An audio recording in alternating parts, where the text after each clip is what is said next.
I would begin, but there really is no beginning, just pieces that make up a whole. But we must start somewhere, so let us take the dragonfly. We may notice them buzzing across the stream, but we rarely pay attention.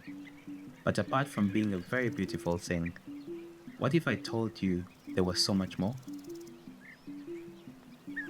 Dragonflies indicate there is clean water because clean water is essential to their transformation from water-living larvae into airborne adults. They also feed on mosquitoes, which carry malaria and other diseases, and aphids, which destroy plants and transmit viruses to crops.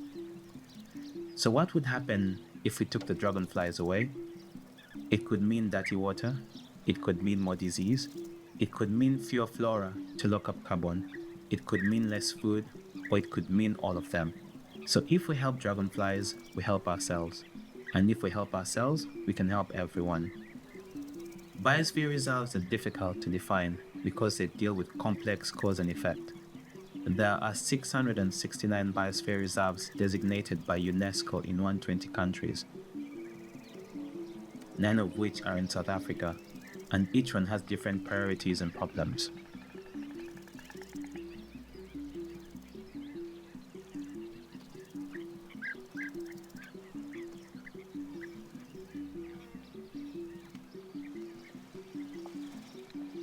But let's not leave the dragonfly too soon. How would a biosphere reserve approach a situation where dragonflies are missing? Well, they'd first realize that the problem is not simply missing dragonflies, and that the end goal is not only to have more dragonflies. So why would dragonflies disappear?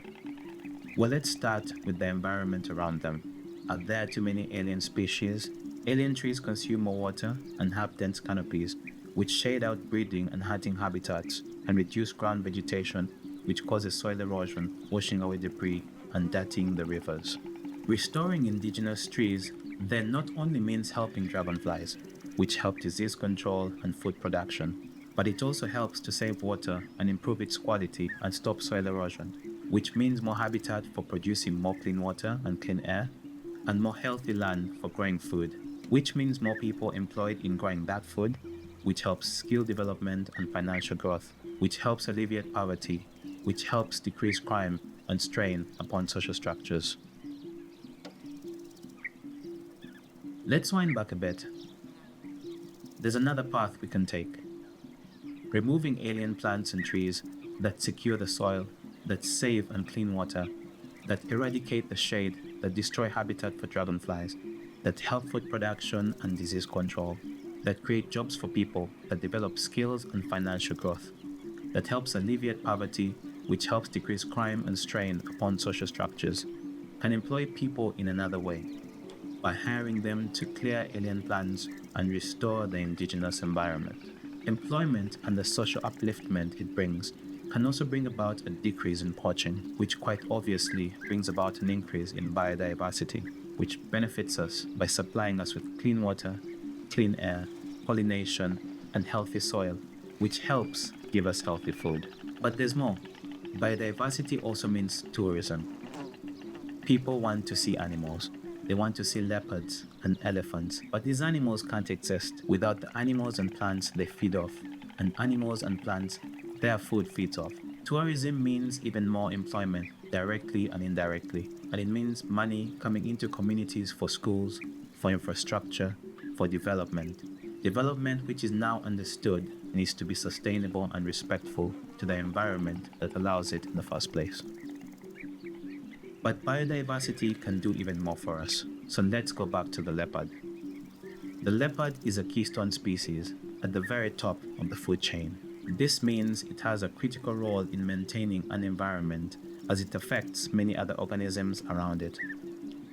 For it to survive, it needs all the animals below it, and for them to live in a healthy environment, they need the leopard. Keystone species control small predators, which have a larger detrimental impact upon livestock, which affects livelihoods and the production of our food. Keystone species keep other animal populations at a level that creates a balanced, healthy, and beneficial system, where every piece's place is important and interrelated with the other pieces, just like the dragonfly. So, From the dragonfly to the leopard, we create jobs, clean water, clean air, and healthy soil. We develop skills, understanding, education, and the empowerment that these things bring with them. We preserve health and healthy food and more food. We strengthen communities and increase opportunity. We develop dialogue and help grow understanding between people and people and the environment.